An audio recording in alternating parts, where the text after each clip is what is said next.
I want to introduce you guys to Joel Bolomboy.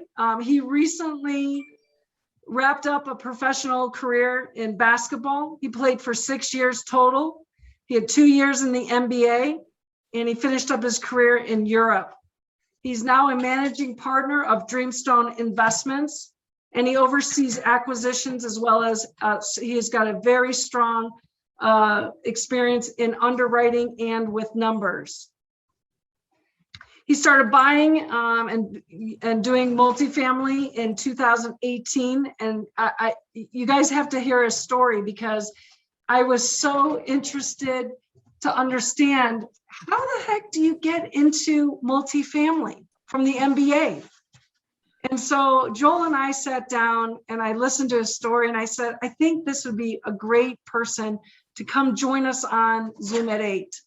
Joel, when we talked originally, I was just so amazed by your story, your history, and your real interest in taking on experience in multifamily. So can you take us back a little? Like, here you are. Where were you raised? How many kids are in your family? What do your mom and dad do? How are they interested in real estate? What is it that you took from some of the information that once you got into the MBA that really changed your whole life? Yeah. So again, hi everyone. My name is Joel Bolomboy. Thank you for the introduction, Julie. To answer your question, yeah. So currently I'm based in Dallas, Texas. I have a very international background, and when I tell people my background and kind of where I'm from, they're just in awe and they don't believe it. But my dad is originally from the Democratic Republic of Congo, and my mother is Russian, and they originally met at university in Russia because my dad had a lot of academic scholarships and he couldn't quite afford financially to make the trip and the journey to America and some other schools where he had academic offers from. So when it was all said and done, he decided to go to university in Moscow, and ultimately that is where he met my mother.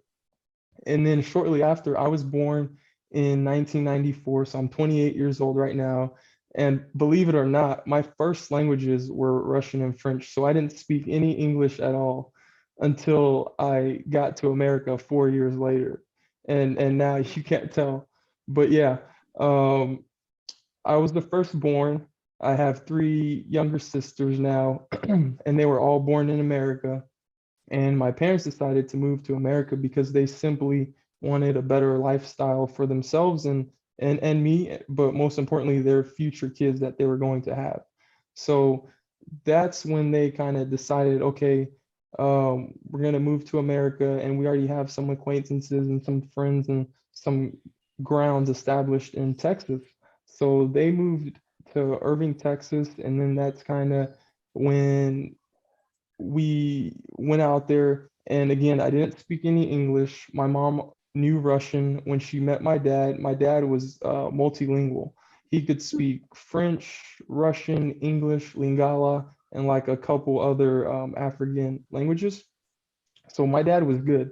But when my mom and when we got to America, it was like, where are we? Like, we can't even communicate. So it was definitely a struggle at first. But, you know, me personally, I was at such a young age, I was picking up stuff so fast. But for my mom, it was definitely a challenge. And I remember all throughout elementary school, I was put in ESL. And if you guys don't know what that is, it stands for English as your second language.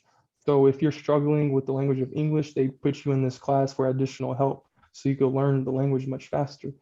So between being put in ESL and then my mom going to college and finishing her or furthering her studies after she finished in Moscow, she learned the language, but I was learning so fast that I was actually helping her out with her college work and her English stuff. So it was quite funny. My goodness. So you're here, you're in Irving, Texas. your dad and mom, did they ever buy any real estate that they take you to the single family house and make you sit there for hours and hours like I did to my poor children? Did they expose you to it at that point at all? No, not at all. And I always say this. I wish I would have started real estate when I was even younger, but I guess I'm starting at a younger age compared to when most people start. But no, to answer your questions, no, my parents had no background in sports, in athletics, in the financial markets, in real estate, nothing at all. My mom grew up doing ballet and my dad played some football, what we consider soccer here in America. But other than that, they had nothing to do with real estate or sports. Amazing. I love that. So you get involved with basketball. When does that start? Yeah, so for me, growing up in Texas, I tried everything. I was your typical teenager. I skateboarded, played video games, went outdoor, did every sport you can think of, tennis, football, wrestling, basketball. And it was at the age of when I was roughly 13, 14 years old in seventh grade, I realized it's too hot outside for me to be playing football. It's too hot outside for me to be playing these outdoor sports. So I was attracted to the indoor sports, and I was naturally tall and gifted physically with some gifts that were given to me that you can't teach or you can't put into someone, like my athleticism, my length, my size, and my reach. So I was always more coordinated, faster, more athletic, and kind of bigger than people. So that kind of drew me to basketball. And I was always taller than the average height, so to say.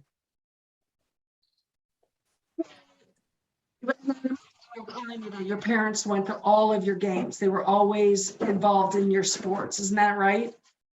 So yes and no. They tried to be involved as much as they could. But when we first moved to America for my parents, it was like they were starting from scratch. Prior to that, their whole lives and livelihoods were in Europe. We bounced around in between France and Russia and Africa and Ukraine. But yeah, so they were pretty much starting over. So for them, they were primarily working and trying to bring income in and food and kind of take care of the kids and just build their lives starting over. Foster. So Joel, I've got a question for you. When you were in the league, were there other players talking about real estate investing? I know, for example, a lot of people in the military, they talk about what are they going to do when they get out and things like that. Was that a talk around the league at all? No, believe it or not, it wasn't at all. And I'm pretty sure she was going to ask me next some questions similar to that, but I guess I can go into kind of how I even got into real estate and how this all came about. But to answer your question, no, you'd be surprised. Real estate's not even a topic. Really? So yeah, that's what I would have guessed, that you got into real estate because somebody on your team was saying, man, I can't play forever, so I got to have a backup plan. Mm-hmm. But I guess they're looking to invest in some other things, not real estate, right? Right. For all the athletes in the MBA, it's primarily the stock market. Get a financial advisor and let them manage your money, and they put it into the stock market. Sure. So how did you get into it? Yeah. So for me, fast forward a little bit more, when I finally got to college, I went to Weber State University out in Utah. My senior year, it got to the point where I was being mentioned by the draft scouts and the NBA personnel, the NBA coaches, that, okay, this guy's going to be a really good player. There's talks around that he's going to be drafted. So in 2016, I got drafted into the NBA by the Utah Jazz. And what happens in the NBA is every year they have an event. It's called RTP, and it stands for Rookie Transitional Program. And if you're a rookie, you're required to go to this. And literally what this is it's a private event. There's no paparazzis, there's no TV coverage, there's no news on it. It's literally a closed off event. The only people that can go to it is the incoming draft class of draftees, current NBA players, ex-NBA players, NBA partners, and NBA affiliates. So if you're not in that, you literally don't know about this, or you can't go to it. Okay. And what they do is it's set up to where it's in like a class manner. So you go from station to station, auditorium to auditorium, or like room to room, and you talk about the different subjects. And their whole goal is to express and kind of open your eyes and kind of guide you and just let you know what you're about to get yourself into as far as lifestyle change. Because Yeah. growing up, a lot of these athletes, including myself, we didn't come from money. So you're about to come into this world where there's money, these luxury items, where everything is first class and everything is at your fingertips, anything and everything you can get or have access to. So at RTP, they literally cover topics like unprotected sex, alcohol addiction, drug addiction, alcohol abuse, money management, saying no to people when it comes to money. In the MBA, they call it the groupies, like the women that just are after you and your money and stuff like that. But where I got curious was the money management part, because I had always heard the saying, and I'm sure everyone here has heard it, 90% of athletes go broke within their first 3 years when they're done playing. So I was Yeah. like, You said I the def first 3 years? yeah, within the first Wow. 3 years they go broke. And I Wow. was like, no, that definitely cannot be me. I have an opportunity here to be able to take what I'm doing and build legacy wealth. How I'm going to Sure. do it, I don't know. But I was at RTP, and what they recommended to do is when your money starts to come in, to get a financial advisor. And essentially, eventually, what the financial advisor would do is they'd have access to your money and they would make these investments for you. And at the time, I didn't know what type of investments and what they would do. That's all they told us. And looking back, what I realized is the number one driver to why people, or like athletes in general, lose their money is because they're not able to find a vehicle that preserves their capital. These financial advisors will take your money and they'll invest it in the stock market. Now, don't get me wrong, the stock market can compound your money, and there's some stocks out there that pay dividends, but it's not like real estate. In real estate, when you put your money in real estate, the principal is safe. The principal is there. You can't touch it until you do a refi or a sell. But other than that, you're receiving the cash flow. So when your money is in the stock market, the financial advisor, the way they try to set you up is, okay, you're going to play for 5, 10, 15 years. We're going to take all your money. We're going to invest it in indexes, ETFs, stocks, money markets, international money markets, and stuff like that. And in hopes when you're done playing in 5, 10, 15 years, that money has grown. But Yeah. even with that said, yes, it works. But at the end of the day, the athlete is still going to come get his money and start using it. So again, the stock market doesn't quite do what real estate does.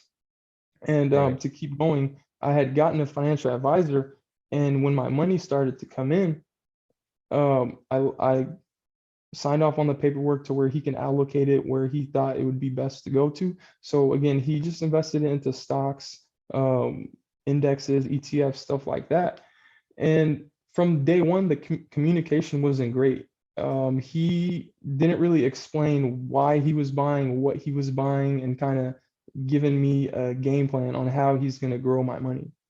So what did it for me was about a year and a half later, the market took a dip, and it wasn't a crash or a correction. It was just normal volatility in the stock market. So with that, my portfolio got hit, and I didn't know what was going on. So I remember like it was yesterday. I remember waking up and my account was down like $50,000, Wow. and these are unrealized losses. So technically, I didn't lose anything, but it was still down. Sure. That's So a big hit to take for sure for anybody. yeah, so it was down, and I was like, okay, this is normal. He gave me a little bit information. This is the stock market. I'm gonna wait a few days to reach out to him. I had waited a few days. My money dropped even more. Now I was down like 60,000. Then I was like, okay, I'm just gonna wait another week. We were like on a Friday. I was like, I'll wait to the next business day, middle of the week. When the market opened back up, I was down 80,000. And then I was like, okay, I'll reach out to him end of next week. So I waited, and then by then I was already down 6 figures. And then I was just like, what is going on? Wow. And again, these are unrealized losses. So at that point, I was like, a light bulb went off. I was like, okay, I'm not gonna panic sell. He's managing my money. I mean, he has some type of experience because he's a financial advisor and manages other people's Sure. money. But I know my financial advisor would say, don't panic. If you move yeah, everything now, you're going to miss it when it comes back up. And so then it's hard to exactly, kind of argue against. So yeah, been exactly. there. But just to keep numbers simple for you, so during that time, if let's say you hypothetically invested 100K, in about a year and a half, let's say you made 20%. So if you had that 100K and your money went up to 120,000, you made 20,000 in unrealized losses. But with that volatility in the market, 15% of my profits were immediately wiped up. Net, I was still profit, but I went from, or essentially I would have gone from 120,000 to 105, 110, Yeah. give or take. So I was like, I really need to figure out what's going on. And just out of curiosity, I was playing basketball, just entered the NBA. Money was coming in. I didn't do anything. I was playing video games. I'd go shopping to pass time. I'd go walk around. Like Sure. I lived with my girlfriend, but other than that, I was just your typical 21-year-old in the Yeah. NBA. Well, you're Just still a kid, no matter what anybody says, I mean, geez, I think yeah, I'm still anybody would do the same. So yeah. yeah. So I decided to shift my focus. So rather than playing video games and going shopping or like being out and about at the mall, I started to research and study what do these most successful individuals do? What do the biggest companies do? What do insurance companies do? What do banks do? Like, what are they doing with their money to grow it and ultimately preserve it and build up that cash flow? And what I saw was real estate. So I got really curious. So I told myself, I was like, I need to learn this real estate game. So just through networking and the relationships I had built up, I was still with the Jazz at the time, and I met this guy named Chris Crone. At the time, he owned 6,000 plus single family homes, and he had this opportunity where he was partnering with people, helping them build cash flow and build generational wealth by partnering with them and going 50-50. So I was like, this is a pretty good deal. And in between that, I was being let go from the Jazz. I went over to the Milwaukee Bucks. So my career was kind of unstable. I was never a big time star in the NBA. So I was like, okay, I don't know how long I'll play in the NBA. So I don't know how long I'll continue to make this money. So I really want to learn how to preserve the money I do make and grow it over time. So I reached out to Chris Crone and we built a relationship, and ultimately we agreed, or he agreed that he would help me build a real estate portfolio. And we decided, based on the income I was making, we can go out and buy 3 to 4 single family rentals per month for the next 3 to 4 years. So I was like, okay, that's a great plan. And these homes were primarily in the East Coast, Midwest. So they were anywhere from 75K to 150,000 max. And 20% down payment when you get the loan, or when you put the 20% down and then the difference in the loan, it's not much. So Yeah. I could afford to do that. But when it came time to pull the trigger on homes, I couldn't qualify for the loan. Oh, And okay. Yeah, that makes sense. what it was, I mean, it turned into arguments between me and the bank. And I told the bank, like, I make more than these houses cost on a monthly basis. I can park my money in your bank account. I can do this and that. And they were like, no, no, no. At the end of the day, we have to get it approved off by the higher authority. And they're saying no. And I asked them, I was like, so what is the reason? And they're like, honestly, it's nothing against you. In the credit system, you're non-existent. You're 22 years old. You have no credit score, no credit cards, no credit history, no debt, nothing to your name. Like, we don't know who you are, so there's no way you can get a loan. Not just So us. We you went to can be in the NBA signing autographs. You have a player's card, but still that doesn't matter to the banks, huh? exactly, That's got to be exactly. humbling. Yeah, yeah. So after that happened, like you said, it was humbling. I was like, wow, there's no way that you're telling me all these people build wealth through real estate. and I can't even get a loan. So I was like, let me keep researching, let me keep studying and figuring out how I can get into real estate. And just kept researching what the most successful do, the individuals, insurance companies, banks, what all these people are doing with money. And I noticed it wasn't just real estate, it was commercial real estate, multifamily real estate. So as soon as I realized that, I was like, okay, this is it for sure. So now I need to get a mentor because the way I made it to the MBA was outworking everyone. Because again, I never had like a big time name. I was always better than people. My numbers were great. So like in basketball, the points I averaged per game and like the rebounds I averaged per game were really high. So I always stood out and I performed really well. But I trained, so I knew like, okay, in basketball, I have a trainer who's training me. I have my strength coach.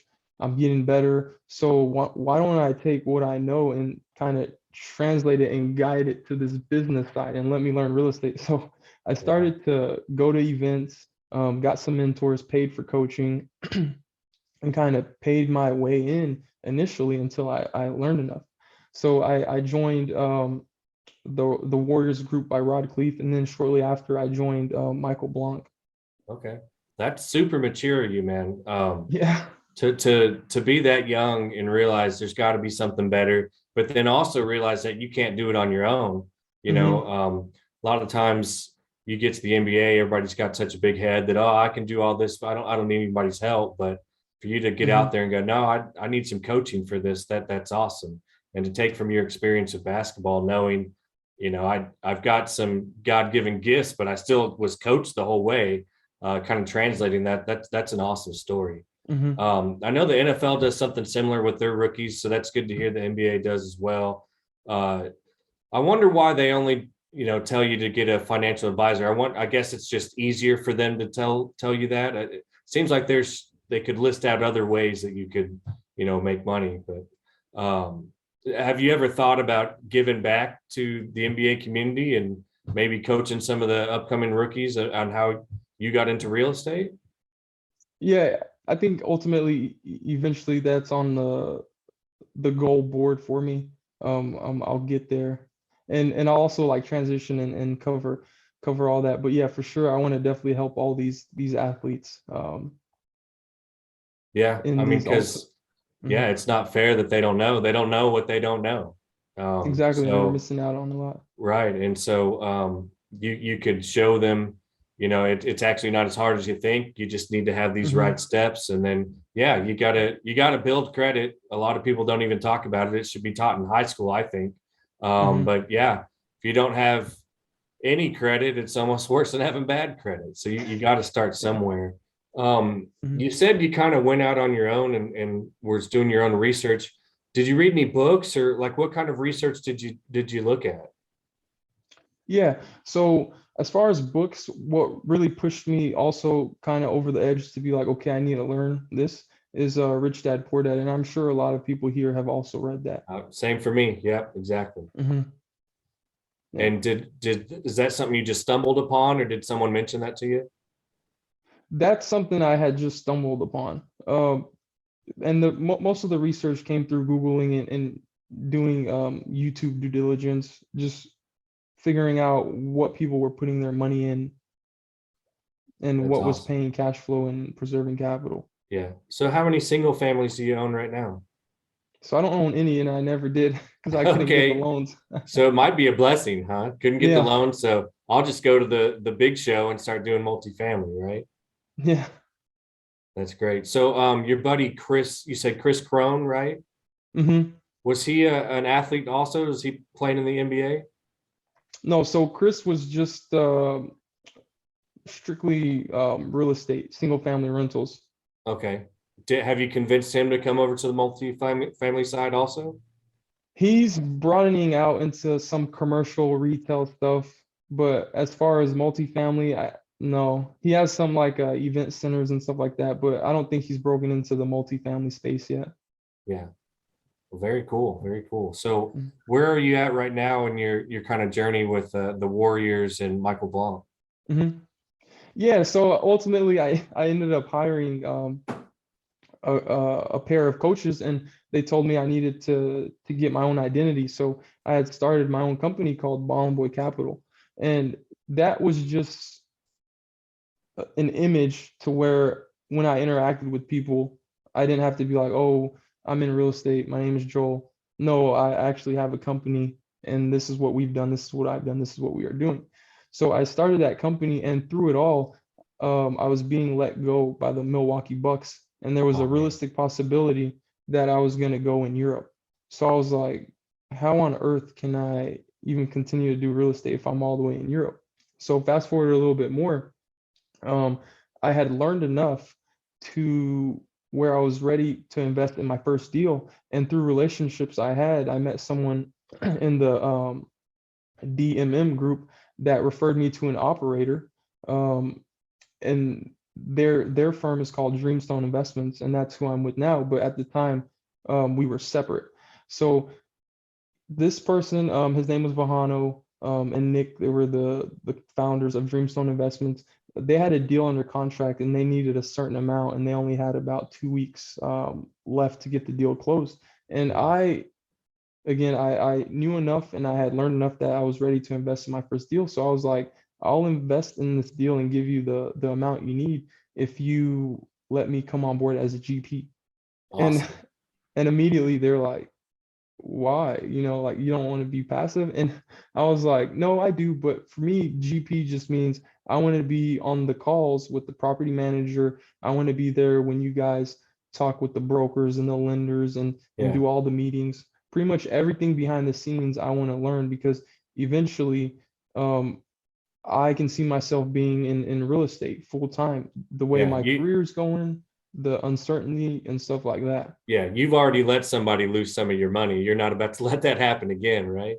Yeah, Yeah. yeah, Well, that's genius. And yeah, and what are they going to say? I mean, yeah. they want your money or not. So yeah, hmm that's awesome. Yeah. So I invested in my first deal, and I'm kind of a people's person. So we ended up developing a pretty or a really, really good relationship, to the point where I asked him if I could continue to tag along on future deals. And I was still making good money at this time. So I asked him, I said, hey, we started our companies around the same time. We're buying similar assets. We were pretty much buying what we could afford in our immediate circle. So I wasn't quite comfortable at the time to go out and try to bring in my buddies into these deals because I was still learning. But Yeah. what we were buying was 10 million and under, 1980s, 1970s value add, primarily C-class stuff in Florida. So I asked them, I said, hey, if you guys are okay with it, I could put up the earnest money for all your deals. And at the time, all the deals was just one deal every 2 months or one deal every 3, 4 months. So I could afford a 2, 3% maximum on a $10 million purchase price and under. So I did that for maybe like 6 months to another year and kept developing my relationship with them. And we acquired about 400, 500 multifamily units throughout Florida. Wow. And again, I'm getting both pieces. I'm getting the LP side as an investor, and then also the GP side. So it got to the point where we experienced some growth and build up some relationships with like equity sources along the way and like other capital raisers, excuse me, so we could target bigger deals.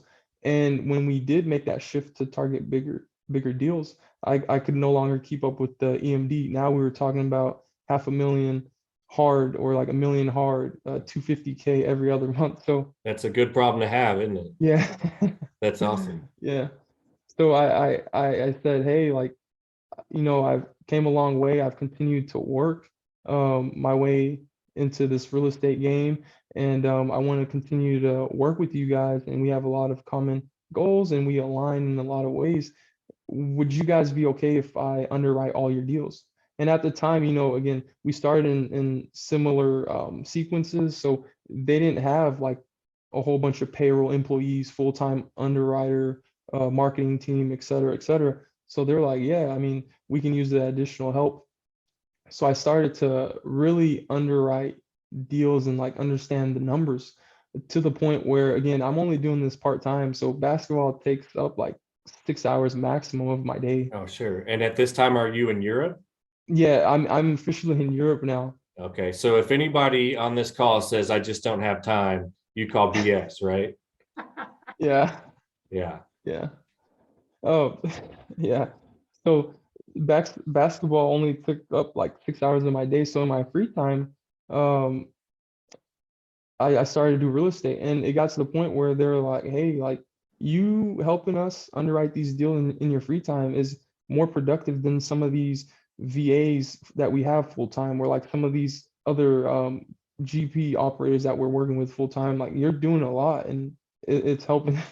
So long story short, our relationship got so good um, to where I was comfortable with them, and just my situation from going from the MBA where everything is first class, everything is done properly, respectfully in a respectful manner, to going to Europe where everything isn't first class and it's like the complete opposite of the MBA in a lot of aspects. I was like, I told myself, I was like, I don't know how long I can play over here. Do I love basketball? Yes, but everything I'm going through and kind of the environment and situation I was in, it was pretty toxic.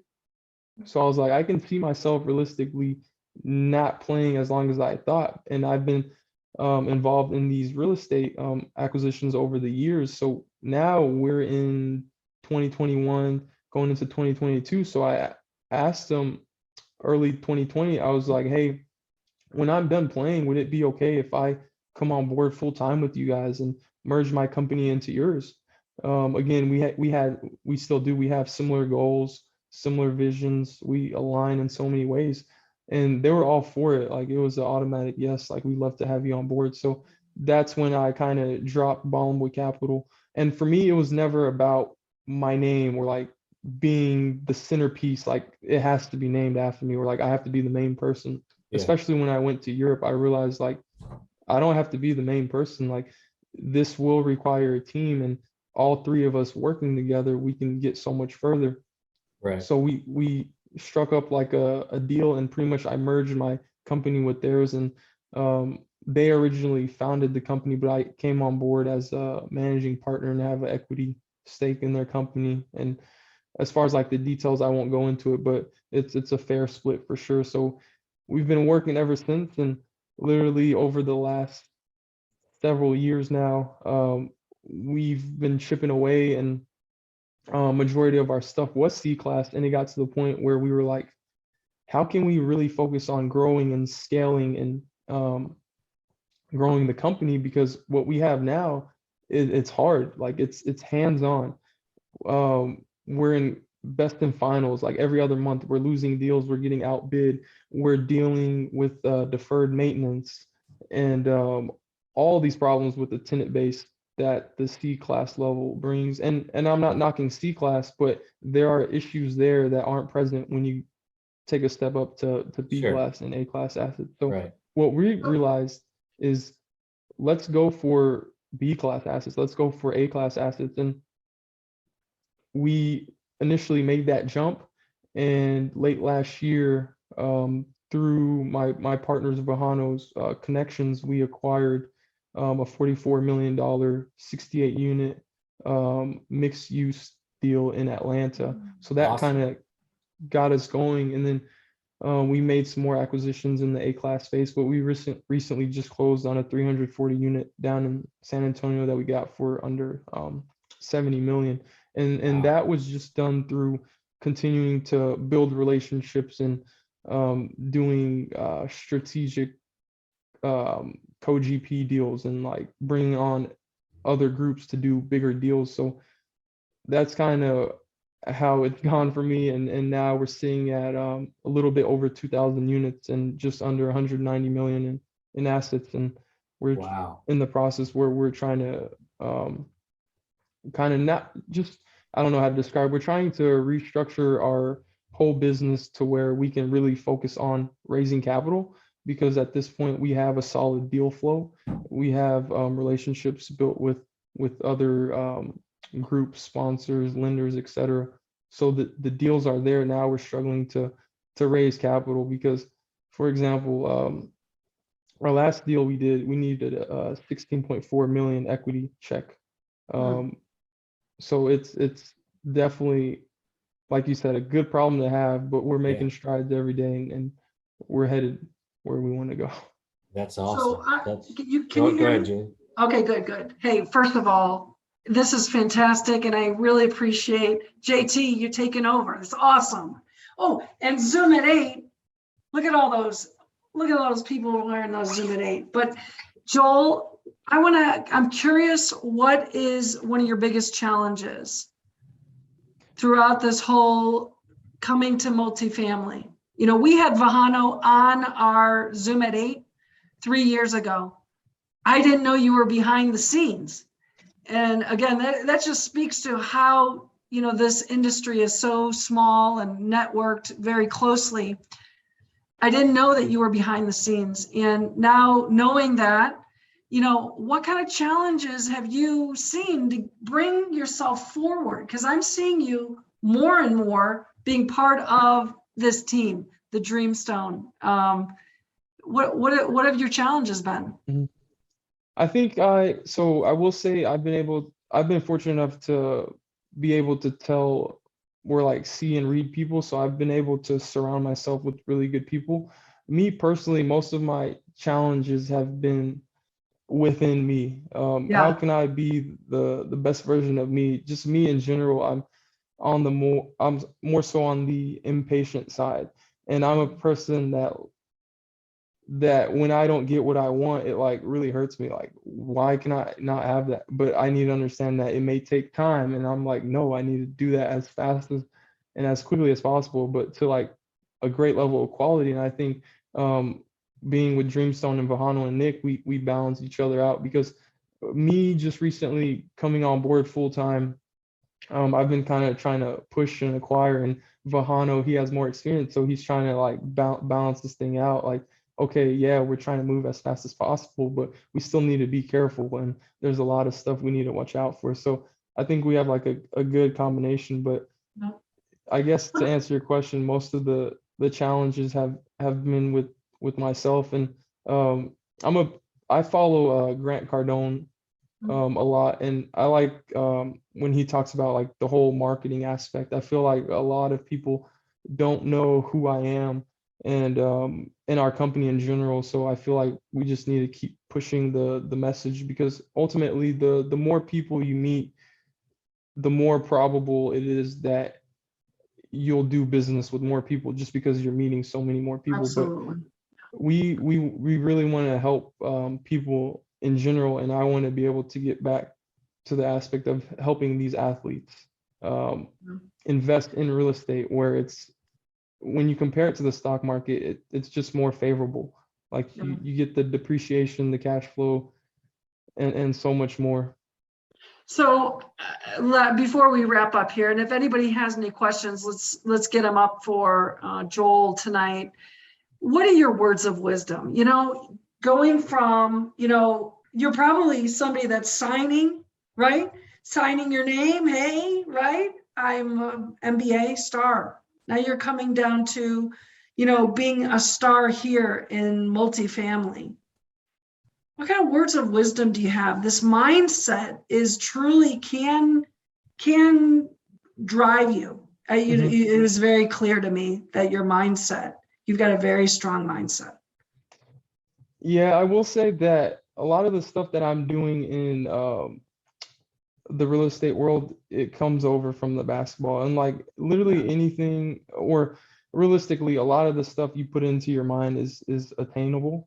It's just a matter of continuing to do it till you get there. Like for me, I've always been able to accomplish anything and everything I set my mind to. It's just a matter of how long did it take me. Great, amazing, really, truly, you're the mind can really do some crazy things. Having a strong mind is really where it's at. And then I will say, just to add on to that, I think the power of partnerships go a long way for sure. Like there's a saying out there where, would you try to control everything and have 100% of nothing, or would you rather do a lot of deals and get 2% here, 3% there? and I would be the one that would get a piece of the action, but do a lot of deals. And along the way, I'm continuously learning and just networking and building my brand and ultimately accomplishing what I'm trying to do.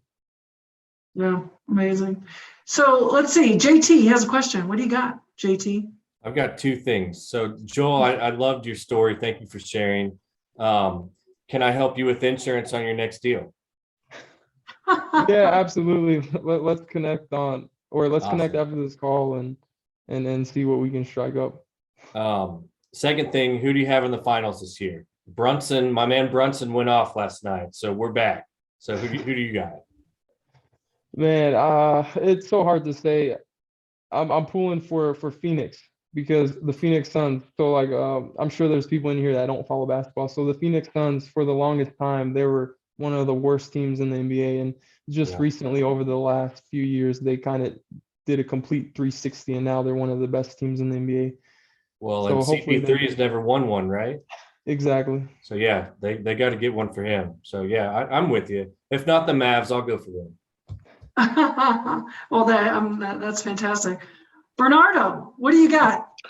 Hey, Julie. So I got a question for you, Joel. First off, how can we connect offline? I love your story. It's similar to mine, except I'm not an NBA star playing the NBA, just more the corporate world where when I first walk in, it was just the stock market, right? So it took me a while to figure out exactly another way to invest, my money. Second question is Jordan or LeBron? Who's number one? You see, I'm a late bloomer in basketball, so when I started watching basketball, I grew up on the pretty much the LeBron era. So I'm a big time LeBron fan, but as far Just say as Michael. Just say Michael. I don't think I'll be able Thank to you, answer Julie. that this call. Okay. Number one, who is LeBronda? I've never heard of this name. Number two, there's only one GOAT, and he goes by his airness, Jordan. That's all. Period. Well, And I am from Chicago, and I will stand by it. I will fight you all. Thank you. and so I am also from Chicago, so I'm with you, my friend. But Where's my friend Mark? Mark's on here. He'll yeah, definitely. Mark's on here too. We got a strong Bulls crew here. So, Joel, listen, how can we get a hold of you? I'm sure there's people in the room that are interested to kind of get to know you better, to kind of understand how they can. Well, really, what I hear you saying also is that you found an opportunity where you provided something that created value to this group. And I know that a lot of people in this room are looking to create value. And so to connect with you, how would we go about doing that? I'll make sure to drop my email and phone number so everyone has that. But yeah, you're absolutely right when it comes to what you just said. I think once you realize when you realize what you're really good at, make it your superpower. I noticed in the group, there's a lot of people that are missing a lot of aspects. And as you guys all know, real estate has a lot of moving parts to it. It's raising capital, underwriting, insurance. There's just so many aspects, and there's so many ways we can all work together. Yeah, but definitely. Well, I want to thank you through the ups and downs of tonight's call. You stayed with it, and I want to thank you for telling your story. I love it, and it's certainly helpful for other people.